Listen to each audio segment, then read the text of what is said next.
El gobierno finalmente cerró el INADI en el día de hoy. Vamos a hablar de esto con Artemio López, él es analista político. Hola Artemio, ¿cómo estás? Te saluda Paz. Hola Paz, ¿cómo estás? Muy bien. Bien, muy bien. Gracias por estar con nosotros conectado. Bueno, analicemos un poco este punto en donde se cierra un Instituto Nacional contra la Discriminación, la Xenofobia y el Racismo. ¿A dónde va a ir este presupuesto, que tenía el gobierno nacional?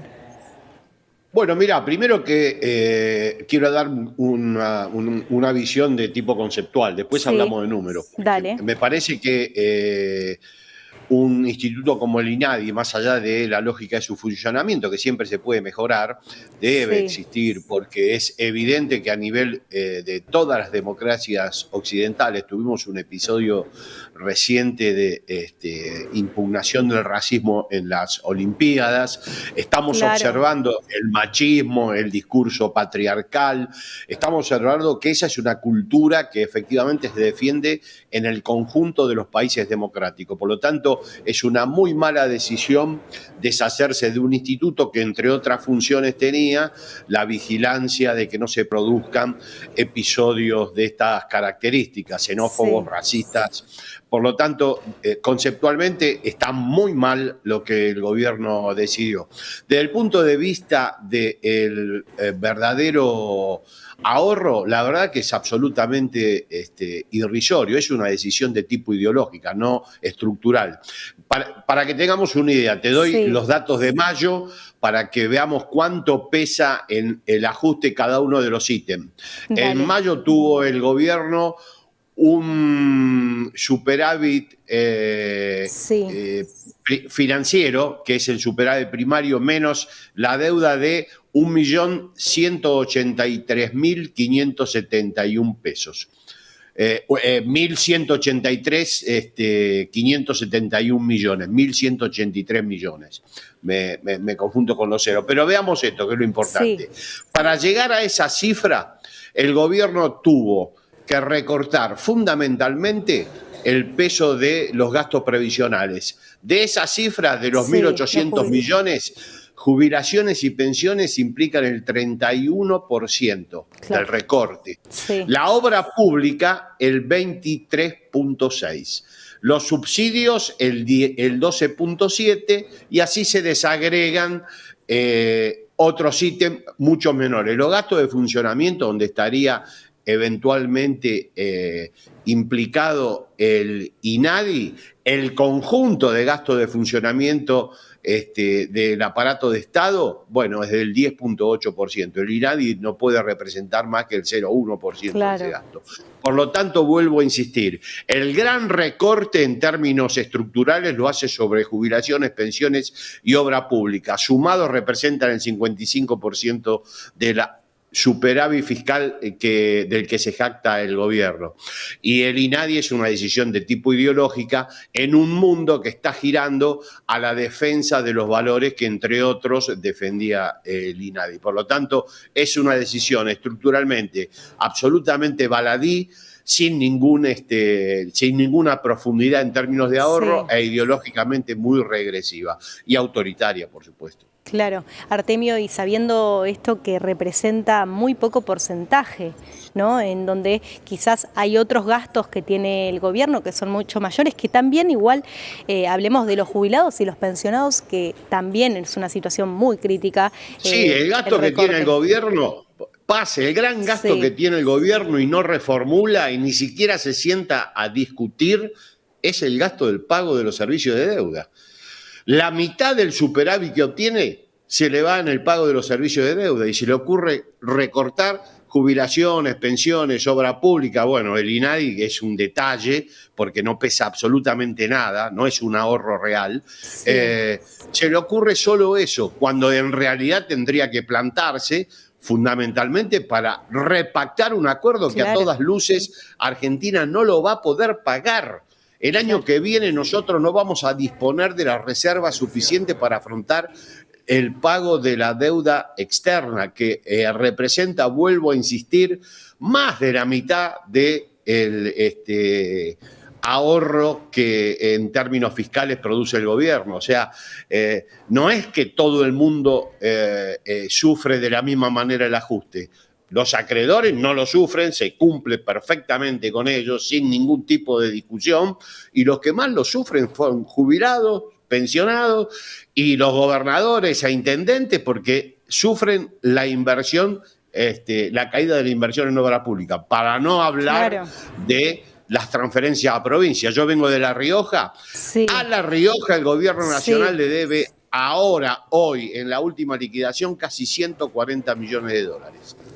Que para La Rioja es tremendamente importante. Totalmente, claro. Bueno, ese es el tipo de ajuste que está llevando adelante, y lo del INADI marca claramente el plexo autoritario del gobierno de La Libertad Avanza, que lo viene demostrando desde el primer día de gestión, ¿no? Impidiendo las voces críticas, observando el funcionamiento del periodismo independiente, y ahora esta medida complementa una mirada que nosotros la conocemos, es la mirada de las ultraderechas a nivel internacional. Claro, pero bueno, tengo entendido, Artemio, que la obra pública iba a empezar a funcionar dentro de los próximos meses. No empezó con proyectos, ¿no?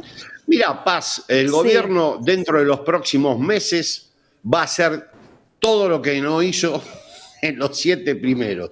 O sea que esperemos que en los próximos meses haga, y nos volvemos a comunicar para comentar lo que efectivamente hace. Claro. Porque lo que el gobierno hace y lo que el gobierno dice que va a hacer tiene una distancia descomunal. Por lo tanto, esperemos que haga. Porque por ahora lo único que hace es hacer recaer el peso del ajuste sobre los sectores del trabajo, los salarios, las jubilaciones, las pensiones y la suspensión de la obra pública, que es claramente una decisión horrible para un país que, si algo necesita, es desarrollo de infraestructura. Totalmente. Artemio, ¿era de esperar estas acciones del gobierno?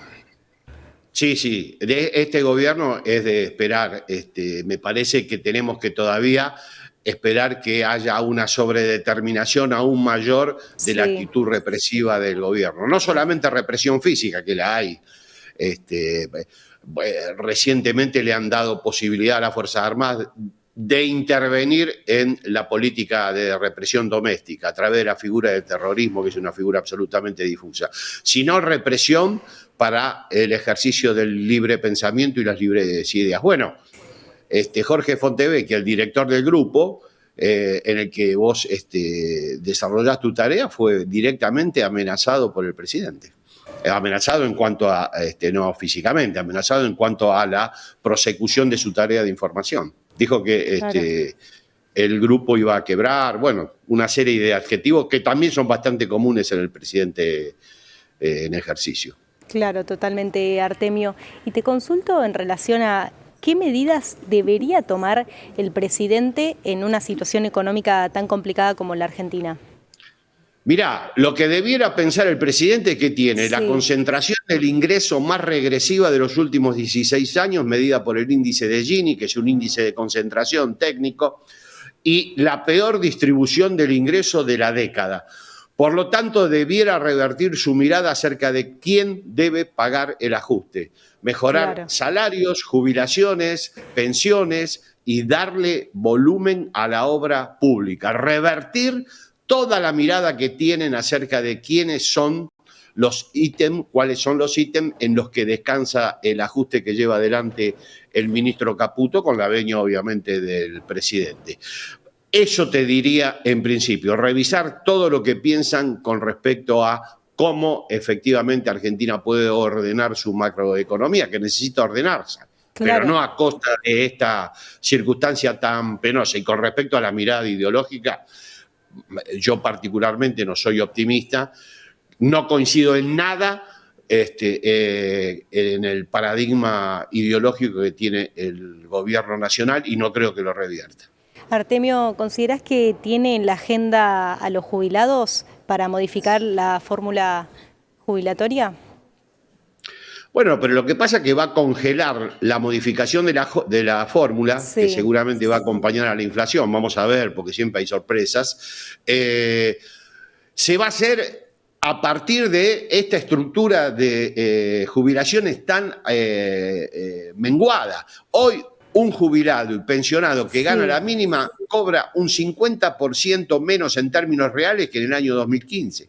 Claro. Ese patrón distributivo van a congelar y a partir de ahí van a acompañar con el aumento inflacionario. Pero el piso que van a congelar es paupérrimo.